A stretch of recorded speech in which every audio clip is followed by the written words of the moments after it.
Oke, kita lanjut lagi ya. Slide yang berikutnya yaitu skematik dari hidrolik.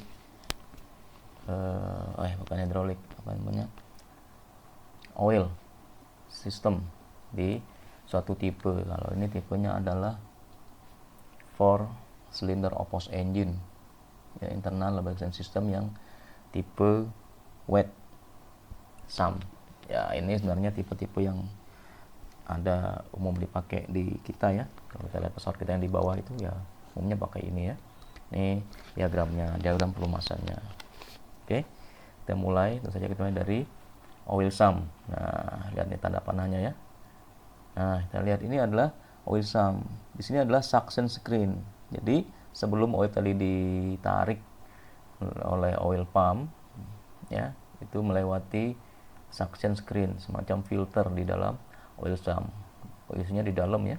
Dia adalah tipe filter yang lebih kasar sedikit, namanya suction screen. Kemudian ini oil pump, ya. Oil pump kemudian akan memindahkan oil ke sistem, ya, dengan menarik dan menekan oil tadi ya. Nah, karena areanya menyempit, maka timbullah tekanan ya. Jadi sebenarnya oil pump itu tugasnya hanya memindahkan saja. Ya. Oke.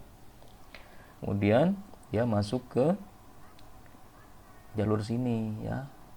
Nah, kalau oilnya masih normal operating temperatur, maka oil cooler bypass valve ini akan open sehingga oil akan bypass masuk ke sistem. Tapi kalau temperaturnya udah mulai meninggi sehingga valve di sini akan memuai, menutup jalurnya. Ini oil cooler bypass valve atau Vernatem valve ya. Kalau di mobil namanya termostat ya. Termostat. Nah, ini dia nutup sehingga oil terpaksa harus lewat oil cooler. Nah, oil cooler, oil terjadi perpindahan panas atau heat exchange antara udara pendingin dengan oil melalui oil cooler. Nah, oil kalau sudah dingin itu artinya bukan dingin ya, tapi normal operating temperatur. Nah, dia akan balik ke sini ya, akan kembali ke jalur utamanya. Masuklah dia ke pressure screen. Pressure screen ini adalah filter sebenarnya ya, filter yang kita sering lihat ya.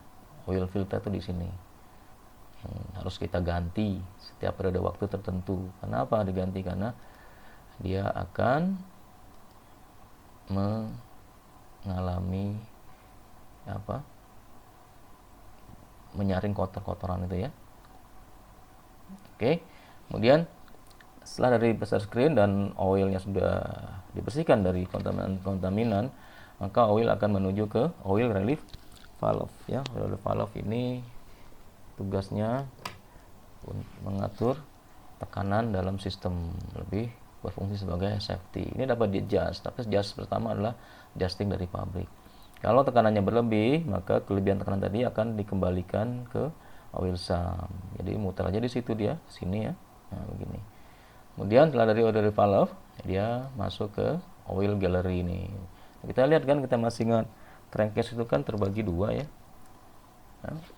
Left dan right. Nah, jadi ada crankcase yang kanan dan kiri. Nah, masing-masing ada oil gallery, ada lubang-lubangnya ya. Nah, kemana saja itu? Contoh yang di kiri ini, dia akan melalui oil header yang right, ya, yang kanan ya, bukan yang kiri. Nah, dia kemana aja? Nah, lihat aja, tinggal lihat baca panah-panahnya ini, ya. Ya, ini kemana? Yang pertama ke main bearing ya, main bearing. Ini nomor 3, ini nomor 2, ya. Kemudian ini nomor 1, main bearing ya. Semua main bearing diperoleh dapat tekanannya dari sini, dari lubang-lubang dalam crankcase ya. Ya, dan juga ke camshaft bearing nomor 1. Jadi camshaft bearing itu tidak pakai bearing. Bearingnya langsung di crankcase, nah, tapi itu dapat pelumasan ya. Kemudian juga camshaft bearing nomor 1 tadi ya. Kemudian ini dan seterusnya ya, ini nomor 2 dan lain-lain. Kemudian kemana tuh, mana panahnya? Nah, ini masuk ke bearing nomor 1. Jadi nomor bearing, main bearing nomor 1, nomor 2, nomor 3 dapat semua dari mana? Berarti dari right oil header, dari crankcase sebelah kanan, lubangnya dari situ. Sebelah kiri nggak ada, sebelah kiri ngelayanin yang lain lagi, ya. Kemudian dari nomor 1 main bearing kemana? Ke crankpin tadi. Crankpin itu tipe apa? Ingat, tipe spray. Ya, berarti ada cipratan dari putaran main bearing ini yang menyemprot ke crankpin, ya. Ada tekanan juga ke situ ya. Kemudian dari crankpin dia splash ke piston pin, ke cams, ya, dan lain-lain ya. Splash oil ini tipe splash. Jadi kalau ada pertanyaan oil untuk pelumasan piston pin dari mana? Dari tipe splash ya. Bisa juga tipe spray, tergantung lah tipe engine-nya ya. Kemudian mana lagi nih tanda panahnya? Nah, yang belah kiri kemana? Ke tapet. Tapet ya. Tapet yang kiri ya. Juga tapet yang kanan dapatnya dari yang kanan, dapat dari galeri yang kanan. Kemudian dari itu kemana? Dia ke sama camshaft bearing nomor 1 ya. Kemudian mana lagi? Nah, dari tapet push rod, ingat ya, dari tapet push rod ke mana? Push rod socket, kemudian kemana? Splash oil tuh, rocker arm, valve stem dan lain-lain. Jadi ingat jalurnya ya. Jalurnya tuh dari push rod, dari tapet, push rod, socket, splash nih tipenya. Kalau ada pertanyaan, oil yang melalui rocker arm pakai tipe apa pelumasannya? Splash. Cipratan doang dia nyata ya. Sisa-sisa tekanan yang dicipratkan ke rocker arm. Oke. Kemudian mana lagi nih? Nah, yang dari sini. Dari tapet tadi juga ada jalur ke rocker arm, bushing ya. Bushingnya ingat, bearingnya yang kecil itu kan. Kemudian selesai dari mana dia? Nah, selesainya dia akan drain oil to sump melalui drain tube. Lihat tuh kan drain kita tanya tuh ya di bagian konstruksi. Dari rocker shaft cover itu kan, rocker box cover itu ada aluminium tube, aluminium pipe yang arahnya ke oil sump. Nah, itu adalah pipa yang mengarahkan oil setelah melumasi valve arm ya, valve stem, rocker arm itu balik ke dalam oil sump melalui pipa aluminium yang dipasang di rocker box ya. Kemudian ada tanda putus-putus. Nah, putus-putus ini kalau sistemnya, engine-nya menggunakan governor untuk propeller constant speed. Nah, ini putus-putus. Kenapa putus-putus? Karena ini optional ya. Nah, dari mana propeller governor itu mendapatkan oil? Dari main bearing. Berarti ini dari tekanan, masih bertekanan, masuklah dia ke propeller governor. Ya. Propeller governor. Kemudian dia juga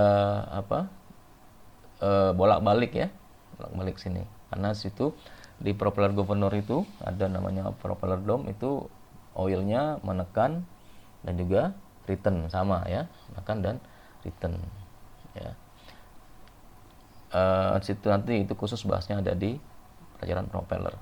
Dalam propeller dome itu ada feeder spring dan lain-lain ya. Nanti situ ada piston dan lain-lain, itu menggunakan oil sebagai hidroliknya, sebagai penggeraknya. Oke. Kemudian yang sebelah kanan sama aja ya. Sebelah kanan sama kiri. Kalau untuk push rod, socket dan lain itu sama semua ya. Dia seragam. Jadi setelah dari tapet dia akan ke rocker arm bushing, kemudian gravity oil through throat tube, masuk ke dalam oil sump lagi, kembalinya ke oil sump lagi. Oke. Nanti kalau ada pertanyaan silakan ditanyakan, dan juga Anda nanti wajib bertanya ya. Satu orang satu pertanyaan seperti biasa, nanti akan kita bahas di forum. Jawabannya ada di situ ya.